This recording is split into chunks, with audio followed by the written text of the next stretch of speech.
Bi Mai ni ada cerita sikit. Cerita apa? Kita baru ke? Cerita apa? Cerita. Kalau Bi abang, kau janganlah marah nah. Habak budak lagi nak marah apa? Habak lah. Ni kak, abang PE, Awaknya pergi nampak apa? dia nampak Dia nampak apa? Ni lah hampa. Hampa ni kalau bercakap lembab. Pasal itulah hampa tak boleh nak majulah hidup hampa tu tau. Dia nampak apa? abang PE, dia nampak Syikah duk dating dengan jantan.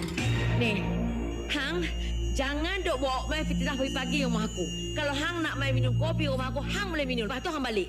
Hang jangan duk buat cerita. Hang bukan tak tahu panggil aku. Sat lagi aku. Tapi sungguh kak, abang PE nampak dengan jantan tua pula tu. Tua? Hang janganlah duk buat cerita lah. PE tu yang tua. Ni, kalau bospek, 18 lapis pun, dia tu kabun. Orang tua nampak apa?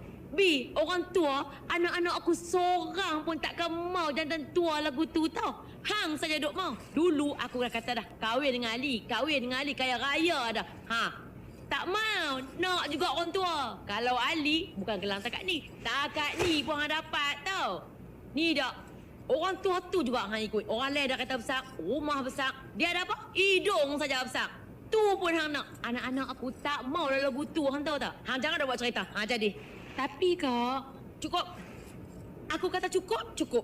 Aku dah ni hangat ni tau. Kalau hang nak balik, pergi balik lah ni. Lekeh. Pergi balik. Lah ni, balik. Azizah! Ya, Mami. Mai turun. Pergi balik. Pergi. Mai. Tunggu apa lagi? Pergi. Awat Mami. Awat? Hang, dengan mak hang pergi ke awat? Pergi. Dia naik dah. Tengok muka hampa.